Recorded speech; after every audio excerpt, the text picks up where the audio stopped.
Life is meant to be lived like a movie. Every day we stray further from that by limiting our attention to very short periods of time, forgetting how gorgeous and rewarding media that you pick yourself and learn something from can affect you. Whether it be your favorite YouTuber that makes silly little videos about yaoi, an anime that touched you in ways you cannot describe, or a movie that looks just like your favorite game. The question is though, how do you even find all these gems if you're stuck in a loop of trash you don't remember the next day? The main problem that I had trying to find better media by myself is the algorithm. The robots are powerful in forcing mere content down our throats. A lot of times, even if you find yourself wasting time down rabbit holes, you have to remember this. Companies invest billions into their algorithms, and that is pretty fucking scary to think about. Our attention and time is worth unfathomable amounts of money, but it's very empowering to think about when you deny these corporations your precious attention and find your own niche.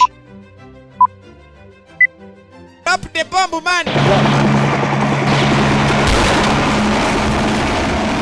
I hope you, the viewer, has some friends, since this step is gonna take you forwards towards finding what you actually enjoy. Even online friends work, but you need one. That is because the first step to solving this problem requires you to ask someone for help. Everyone has their favorite niches inside film, video, anime, whatever. Romance, YouTube animations, action, fantasy, so on and so forth. And every community, including your personal one, has that one friend that can give you great recommendations on their own thing. So you ask this friend, yes, call a friend right this second and ask them.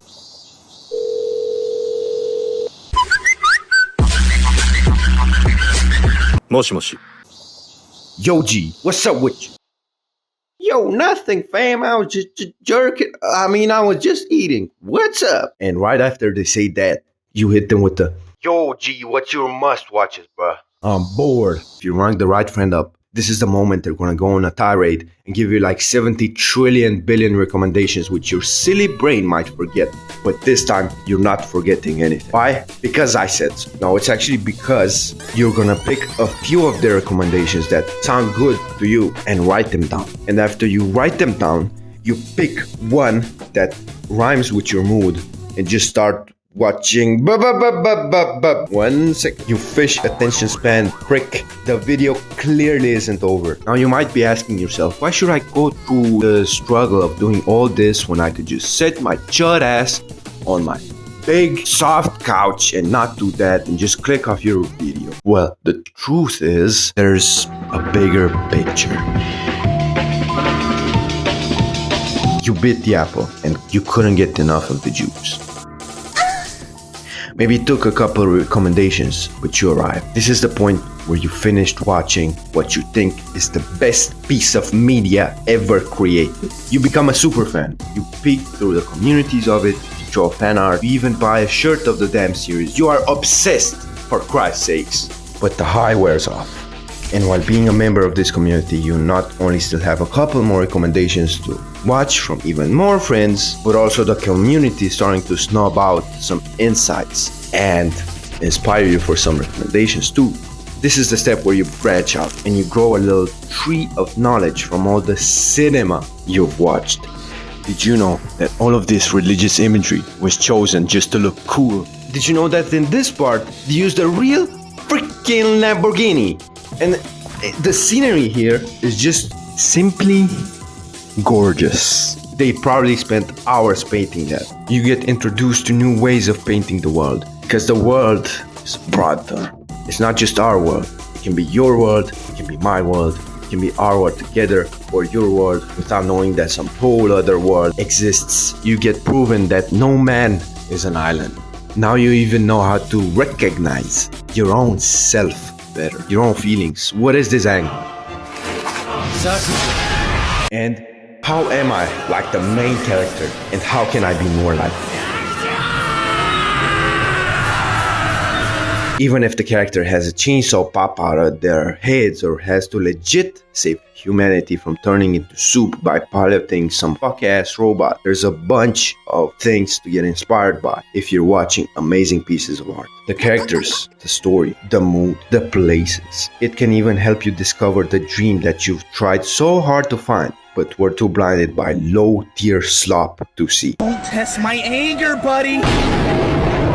I love to name some of my sources of inspiration here. Your Name has the most beautiful colors ever. I've watched it a couple times, and the thing is, whenever I think of it, I realize how much flavor color can add. As an artist myself, it has become one of my long-term goals to better my color theory and harmonize colors to fit the mood of my art pieces. I especially love the glows in this movie. They're like the cherry on top. If you want to see more of my pieces, by the way, I post them often in my Discord server, link down below in the description. Django Unchained. I enjoyed the scenery so bad in this movie. It was simply amazing to see all these environments match perfectly together in here. Even if this movie was probably an inspiration for the game itself, it really reminded me of Red Dead Redemption 2, since the latter was my first real introduction to westerns. I also think the plot is really badass. I love how it moves with the fact that you don't really know if the plot is over or not. It also inspires me with my writing, because an exciting story is what I wish to accomplish with my manga I'm writing.